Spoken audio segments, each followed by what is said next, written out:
कहानी की शुरुआत होती है अफ्रीका के कालाहारी डेजर्ट से, जहां पर हमें डॉक्टर एंड्रयू को दिखाया जाता है जो अपनी वाइफ के साथ यहाँ क्रिश्चियन मिशनरी में रहते हैं। आज उनका एक ऑपरेशन कामयाब नहीं हो पाया, जिस वजह से उनके पेशेंट की मौत हो गई। वो बहुत ज्यादा दुखी होते हैं। तभी यहाँ पर एक आदमी आता है जो उन्हें बताता है कि यहाँ के जो मिलिटेंट ग्रुप्स के लोग हैं वो इस एरिया में आ चुके हैं, वो अमेरिकन को पकड़ रहे हैं, उन्हें आपके बारे में पता चल चुका है, जिसका मतलब ये है कि वो कभी भी यहाँ तक पहुँच सकते हैं। एंड्रयू अपनी वाइफ के पास जाता है जो यहाँ के बच्चों को पढ़ाती है। एंड्रयू से कहता है कि हमें यहाँ से निकलना होगा, हमारी जान खतरे में है। हालांकि उसकी वाइफ यहाँ से जाना नहीं चाहती, वो यहाँ के लोगों को पढ़ाना चाहती है, उनके लिए कुछ करना चाहती है। पर एंड्रयू कहता है कि यहाँ पर कभी कुछ नहीं हो सकता। जिसके बाद ये यहाँ के लोगों को गुड बाय करके इस जगह से एयरपोर्ट के लिए निकल जाते हैं। जल्दी ये दोनों एयरपोर्ट तक पहुंच जाते हैं जो कि भीड़ के बीचों बीच होता है। वहाँ पर एक छोटा सा प्लेन होता है। एंड्रयू पायलट के पास जाता है और कहता है कि हमें भी तुम्हारे साथ यहाँ से निकलना है, लेकिन पायलट कहता है कि ऐसा नहीं हो सकता, मेरे पास पहले से ही ज्यादा पैसेंजर्स हैं। एंड्रयू से ज्यादा पैसे ऑफर करता है, जिसके बाद वो उसे और उसकी वाइफ को अपने साथ ले जाने के लिए मान जाता है। पर वो कहता है कि तुम अपना सामान अपने साथ नहीं ले जा सकते, सामान तुम्हारा बाद में आ जाएगा। एंड्रयू उसकी बात मान जाता है, लेकिन अभी भी इन्हें यहाँ से टेक ऑफ करने का अप्रूवल नहीं मिला होता। जिसके बाद पायलट यहाँ के ऑफिसर को कुछ पैसे देता है और उसके बाद इन्हें अप्रूवल मिल जाता है। ये टोटल 7 लोग होते हैं, जिसमें एंड्रयू का एक साथी भी होता है जो उसे दूसरे एयरपोर्ट तक छोड़ने के लिए आया है। दरअसल ये सब के सब यहाँ से एक दूसरे एयरपोर्ट जा रहे हैं, जहाँ से फ्लाइट पकड़कर ये अपनी कंट्री वापस जा सकते हैं। पर जब इनका प्लेन डेजर्ट के ऊपर से उड़ रहा होता है, तभी उसमें बहुत ज्यादा हलचल होना शुरू हो जाती है। सबके सब डर जाते हैं। पायलट कहता है कि किसी को डरने की कोई जरूरत नहीं, ये मेरा रोज का काम है। और अगले पल उसके इंजन में आग लग जाती है, जिसके बाद जहाज बड़ी तेजी से जमीन की तरफ जाने लगता है। कुछ ही देर में इनका प्लेन क्रैश हो जाता है, जिसमें एक लड़की की मौत हो जाती है। उसका हस्बैंड उसकी मौत से पूरी तरह से टूट जाता है। साथ ही एंड्रयू के वाइफ का पैर बहुत बुरी तरह से जख्मी हो जाता है। उसका पैर एक जगह फंसा हुआ है। पायलट सबको बताता है कि ये जगह बहुत खतरनाक है, दुनिया के सबसे खतरनाक जानवर इसी जगह पर रहते हैं। हमें नहीं पता कि वो जानवर कहाँ है, लेकिन उन जानवरों को पता है कि हम यहाँ पर हैं और जैसे ही अंधेरा होगा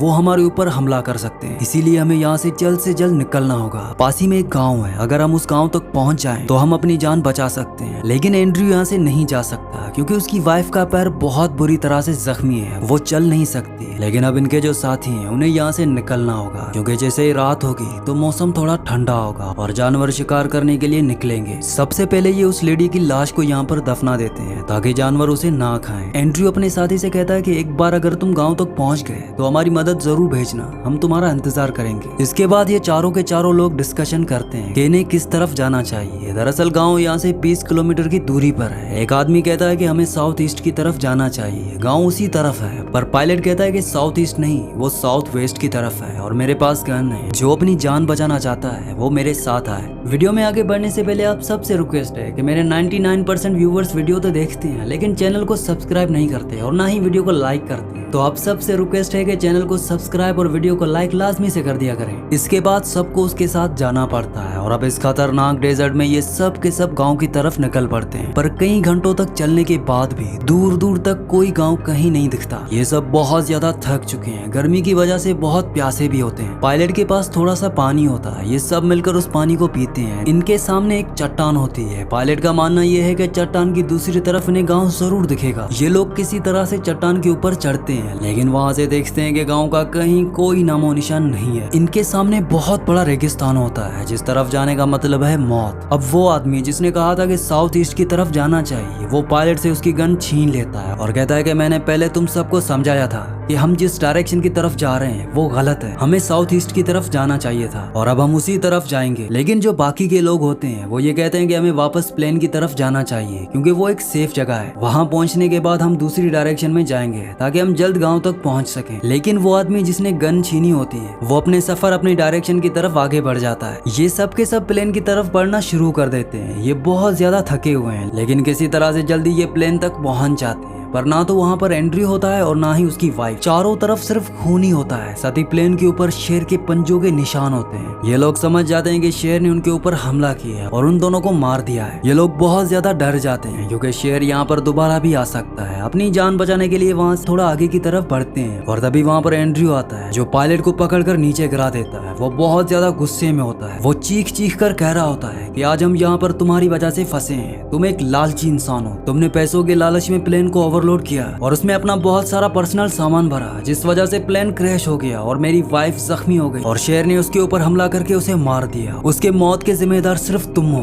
वो पायलट को मारना चाहता है, लेकिन तभी एक आदमी फ्लेयर गन चलाता है और एंड्रयू को वहाँ से दूर हटने के लिए कहता है। और अब इन्हें पता चलता है कि सच में इस पायलट ने अपने प्लेन में बहुत हेवी जानवरों के सींग रखे थे, जिनकी बहुत ज्यादा कीमत है। दरअसल वो जानवरों के सींग की, उनके अलग अलग बॉडी पार्ट्स की स्मगलिंग करता है। और अब एंड्रयू, जो अपनी वाइफ की मौत से बहुत ज्यादा मायूस है, वो उसके बॉडी के बचे हुए हिस्सों को दफना देता है। साथ ही वो एक आदमी से कहता है कि मुझे और ज्यादा कोशिश करनी चाहिए थी। वो आदमी कहता है कि शेर के खिलाफ तुम कभी कोई कोशिश नहीं कर सकते, तुम्हारी वाइफ की शादी यही डेस्टिनी थी, तुम्हें अपने आप को ब्लेम नहीं करना चाहिए। अब जल्दी सूरज ढलना शुरू हो जाता है। सूरज ढकने के साथ साथ जानवर अब बाहर निकलना शुरू हो गए हैं। इन्हें शेर के दहाड़ने की आवाज आ रही होती है। पायलट कहता है कि हम में से 3 लोग अपनी जान बचा सकते हैं, क्योंकि पायलट का जो कैबिन है वो अभी भी ठीक है, लेकिन 3 लोगों से ज्यादा उसके अंदर नहीं जा सकते और ये टोटल 4 लोग हैं। ये डिसाइड करते हैं कि टॉस में जो हारेगा उसे रात को प्लेन के बाहर रहना होगा। टॉस में एक लड़का हार जाता है। ये उसे समझाते हैं कि रात भर तुम्हें जागना होगा और आग जलाकर वहीं पर बैठे रहना। जब तक तुम जागते रहोगे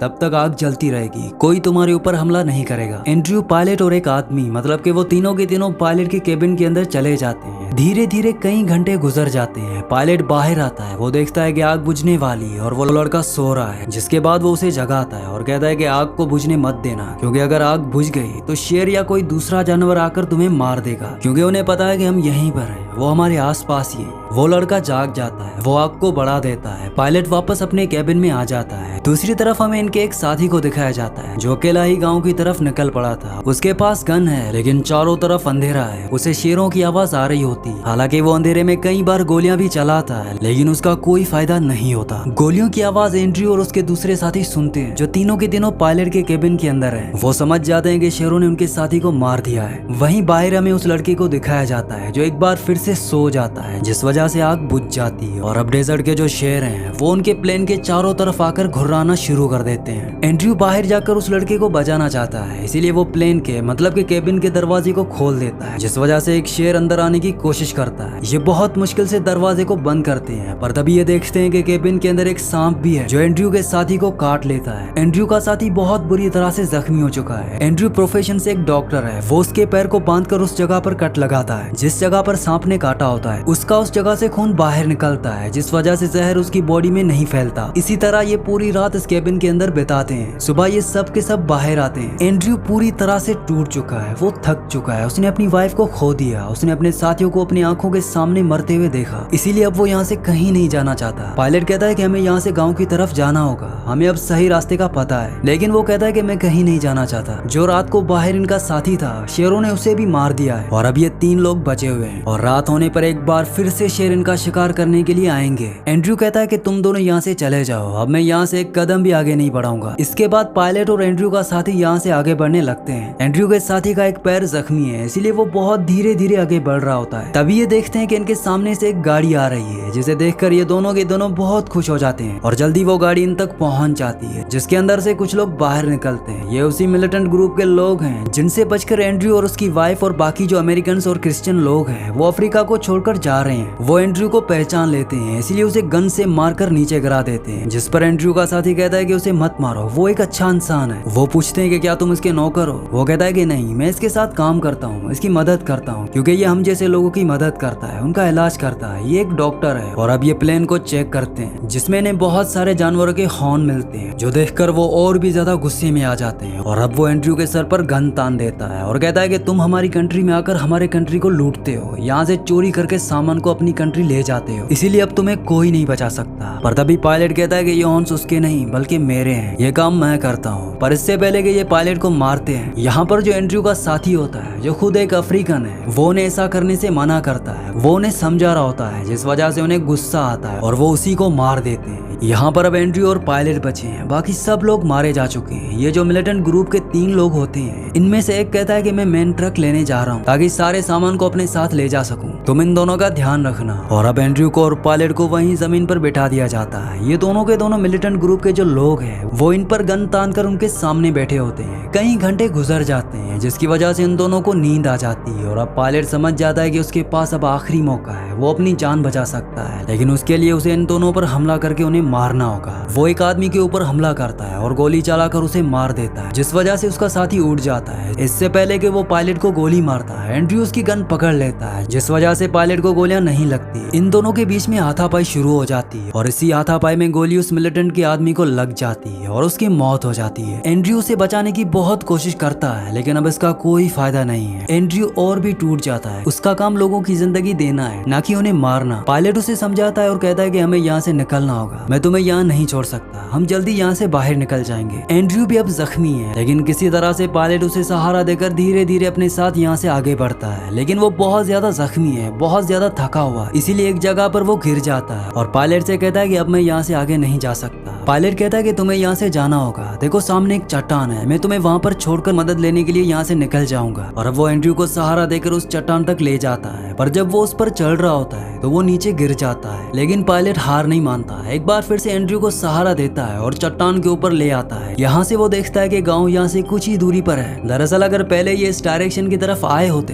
तो सब के सब बच जाते, लेकिन ये गलत डायरेक्शन की तरफ गए थे और अब वो शेर जो इनका शिकार करना चाहता है वो इनके आसपास ही है। दरअसल वो इनके खून की स्मेल को सूंघ सकते हैं, लेकिन वो इन्हें देख नहीं पा रहे होते। पायलट को पता है कि शेर जब तक अपने शिकार को मार नहीं देता वो इस जगह से नहीं जाएंगे। वो डिसाइड करता है कि वो अपनी जान देकर एंड्रयू की जान बचाएगा, क्योंकि वो अच्छा इंसान है, वो एक डॉक्टर है, वो ह्यूमैनिटी के लिए काम आ सकता है। साथ ही आज एंड्रयू उसकी वजह से यहाँ पर फंसा हुआ है। वो एंड्रयू के खून को अपनी बॉडी पर लगा देता है और कहता है कि मैं शेरों का ध्यान भटकाने के लिए उस तरफ जाऊंगा, तुम यहाँ से निकलकर गाँव की तरफ चले जाना। और वो उस तरफ भागता है जहाँ पर शेर होते हैं। शेर उसे मार देते हैं और अब एंड्रयू धीरे धीरे गाँव की तरफ बढ़ने लगता है, लेकिन बहुत ज्यादा थके होने की वजह से कुछ दूर जाने के बाद वो गिर जाता है। तभी वहाँ पर हाइनास आ जाते हैं जो उसका शिकार करने के लिए उसकी तरफ बढ़ते हैं। एंड्रयू पूरी हिम्मत से उठता है और उन्हें डराने के लिए उनकी तरफ भागता है, लेकिन वो उससे डरते नहीं बल्कि उसे मारने के लिए उसी की तरफ बढ़ रहे होते हैं। और तभी इनके बीच में आसमान से एक बिजली गिरती है, जिसे देखकर हाइनास वहाँ से भाग जाते हैं। एंड्रयू वहीं पर ही गिर जाता है और तभी वहाँ पर बारिश होने लगती है। एंड्रयू को ऐसा लगता है कि जैसे उसकी वाइफ उसे लेने के लिए यहाँ पर आई है। वो अपनी वाइफ के विजन देख रहा होता है और इसी के साथ बेहोश हो जाता है। कुछ ही देर के बाद जब बारिश बंद हो जाती है तो यहाँ पर गाँव के 2 लोग आते हैं और एंड्रयू को उठाकर अपने साथ ले जाते हैं, जिसका मतलब ये है कि एंड्रयू की जान बच गई, जबकि बाकी जितने भी लोग थे वो सब के सब मारे गए। इसी के साथ इस मूवी का एंड हो जाता है। अगली कहानी आप किस मूवी पर सुनना चाहते हैं मुझे नीचे कमेंट्स में जरूर बताना, और अगर आपको ये वीडियो पसंद आई हो तो इस वीडियो को लाइक लाजमी से कर देना और चैनल को भी सब्सक्राइब कर देना।